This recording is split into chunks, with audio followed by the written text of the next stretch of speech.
But I do. I go online and I buy tickets for these films that I don't necessarily go and watch. But this new generation that is coming up, do you not think that they have so much more to do than support those movies? Like that, we didn't have that much to do 20 years ago. So you mean in terms of media and the way? Yes, exactly. Well, but I think it just. I mean, I was on a panel earlier today, which is why I was late. And one of the things that came up, that comes up all the time, is the people who say, I make movies for a big screen, and I don't make movies for people to watch on something this big.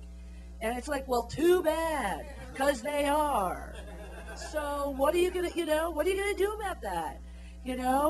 And you can say that, you can say that all you want, but it is changing, and that doesn't mean we can't still love and want our movies to be seen on a big screen. But it does mean that we have to face the fact that most of the time that's not how they're seen. And going back to what Eric said, we make our films available in so many different ways, but we also run a theater in New York called the IFC Center. And for me, so many of our movies play there, so I'm there all the time. And it's been amazing to me how many young people do come to the theater. And I really notice it, and I'm there, pretty much every weekend.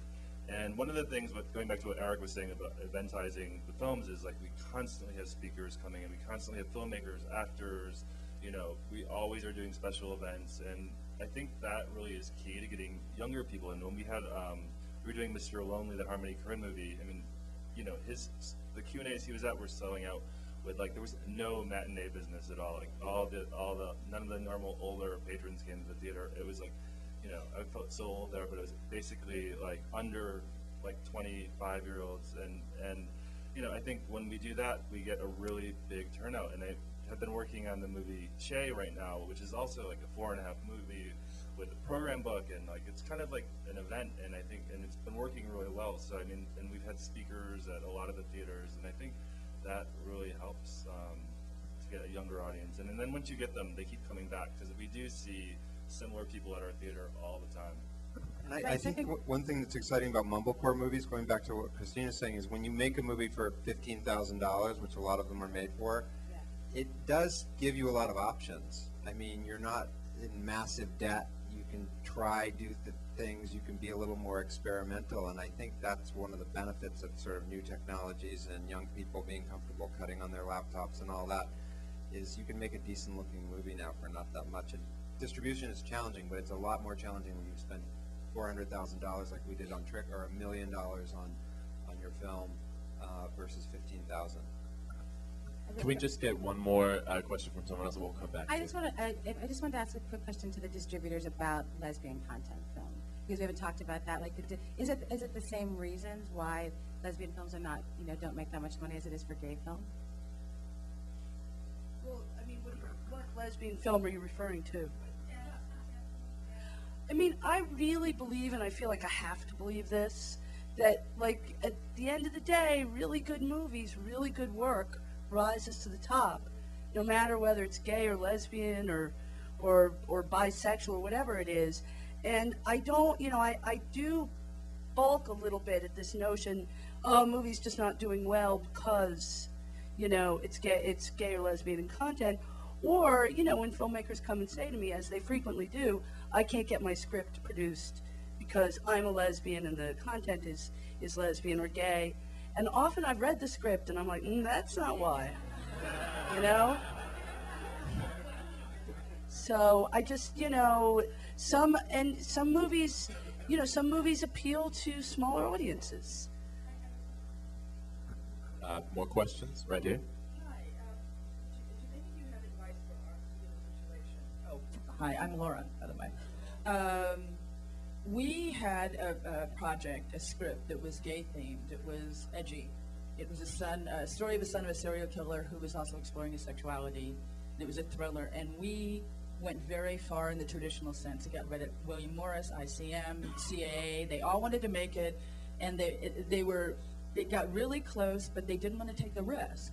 And then when we turned to the community for it, they didn't want to make it because, as you were mentioning, they wanted to, put a sexy guy in the front and make it really hot. And I wrote really good kissing scenes and sex scenes, so I didn't know, I didn't know what was going on. But we felt like we were between a rock and a hard place, and we rode this emotional roller coaster for a year and a half. I mean, you know, when CAA is saying, hey, we're going to put a packaging meeting together, and then it all goes away, you're like, finally. And do you have any advice as to what we could do? And, you know, we thought we walked through every door and, you know, did everything. It was just really frustrating because we thought once, okay, if we're getting shut down in the traditional marketplace because they don't want to take the risk, then we can go to gay people and in the gay community, and they'll be like, great, this is well written, you guys have gotten some buzz, people are interested. We had lists from agencies of talent interested, and we got that, well, you know, and it was just really difficult. So do you guys have any suggestions? Well, I think that the mindset for all of us, this is a universal statement, it's not about gay or Jewish or this or that. I think that when you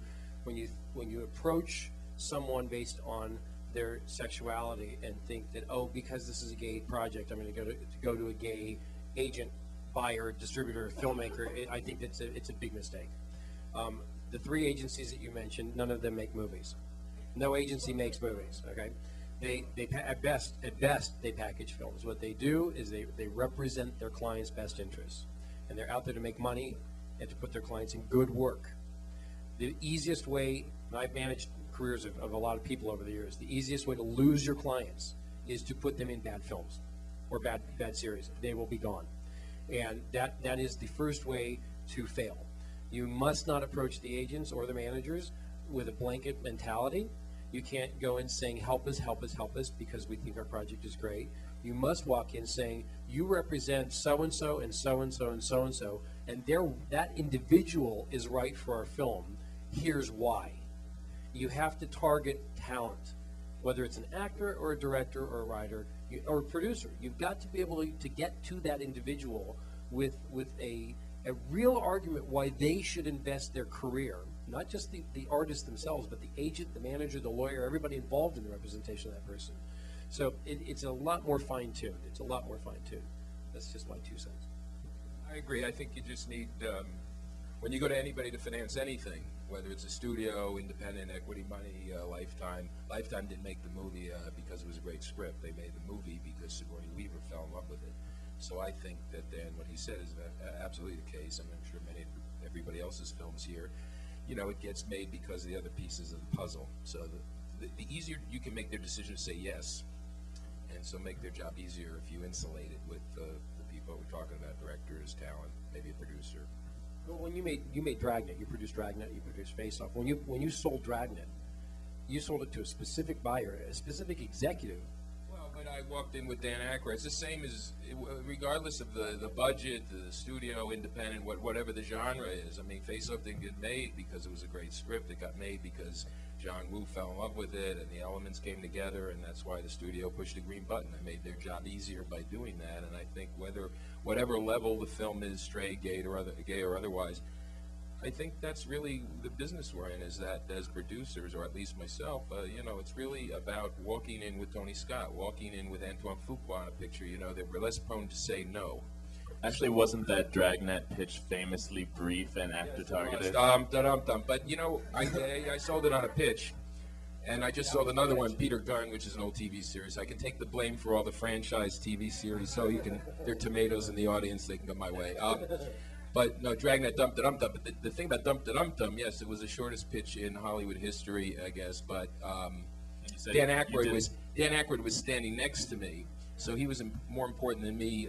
Dum-Da-Dum-Dum, you know, at the time. So that's how that got. But you went specifically to, well, in that case they had the rights, but you went to a specific executive whose sensibilities were obvious. You know, somebody who loved comedy. This is not only a relationship-driven business; it's a business of artists. I don't think he loved comedy. I think he loved Dan Aykroyd. He loved Dan Aykroyd. He loved Dan Aykroyd and the concept of it. But business is artistry. Yeah. You know, that's artistry. Is when a buyer, an executive, can immediately recognize that there is a great possibility that they can make money from that property, from that project. One thing I've noticed about, I mean, just having been sort of the flat, working with Ted Hope, and I actually worked at Fox Family Films, and David had a project with us, and I know Christine. I mean, they have a lot of irons in the fire, which is one thing. Just having been only a sort of marginally successful producer, I think you have to think about it as more than a few projects. You got to have a lot of stuff going on as a producer specifically.